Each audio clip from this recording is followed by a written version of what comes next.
তেলটা গরম হয়ে গেছে, দিয়ে দিচ্ছি পেঁয়াজ। পেঁয়াজটা একটু নাড়াচাড়া করে আমি এখানে একটু গোটা মশলাগুলো দিয়ে দিচ্ছি। আজকে আমি একদম ঝোল ঝোল যে একটা মুরগির মাংস হয় আলু দিয়ে এই গরমের ভিতরে, সেই রান্নাটা রেসিপিটা শেয়ার করব। তো গরমে দেখা যায় বোনা টোনা আর কি মজা লাগে না, বা খাওয়া ঠিক না, একটু ঝোল কিছু হলে ভালো লাগে বা শরীরের জন্য উপকার। এই জন্য আমি আজকে এইভাবে মুরগির মাংসটা রান্না করব। তো আসসালামু আলাইকুম, কেমন আছেন সবাই? আশা রাখছি আলহামদুলিল্লাহ আপনারা অনেক ভালো আছেন। আমিও আপনাদের আলহামদুলিল্লাহ অনেক ভালো আছি। তো আমি আজকে আপনাদের সঙ্গে মুরগির মাংসের একদম ঝোল ঝোল গ্রেভি ঝোল ঝোল যে রেসিপিটা সেটা শেয়ার করতেছি। আমি কীভাবে রান্না করি সেইটাই, আসলে এটা আমার রেসিপি, অন্য কারো বা কাউকে শেখানো সেটা না, আমি কীভাবে রান্না করি সেইটাই আমি আপনাদেরকে একটু দেখাচ্ছি।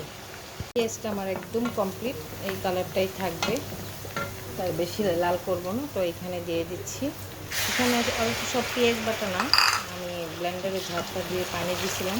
তো কারণ কাঁচা পেঁয়াজ বাটাটা দিলে একটু রান্না করতে হয়, ওটা একটু গন্ধ থাকে, তো ওটাকে আমি একটু জাল করতে কষাই নিচ্ছি। হয়ে গেছে।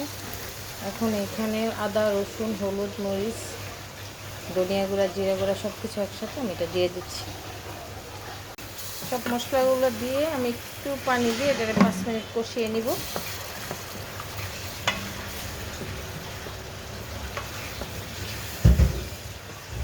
এই তো দর্শক দেখুন কতটা ঘন হয়েছে, মশলাটা একদম সুন্দরভাবে কষানো হয়ে গেছে।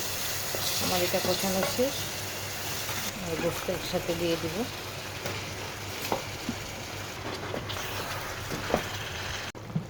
পলক চলে আসছে, কষানো হয়ে গেছে।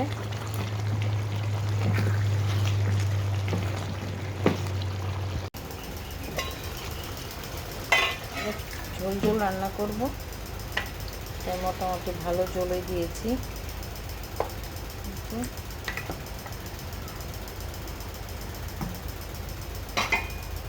এখন দিয়ে দিব কিছু কাঁচামরিচ, ঝালটা কাঁচামরিচের রাখবো, সেজন্য কাঁচামরিচটা দিয়ে দিলাম।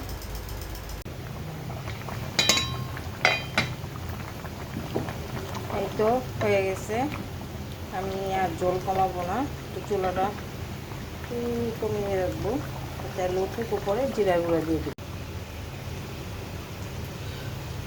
জিরার গুঁড়াটা দিয়ে দিছি, সব কিছু একদম পারফেক্ট হয়ে গেছে। মাশাআল্লাহ দেখুন কতটা সুন্দর, এটা অনেক ভালো লাগবে রান্নাটা খেতে।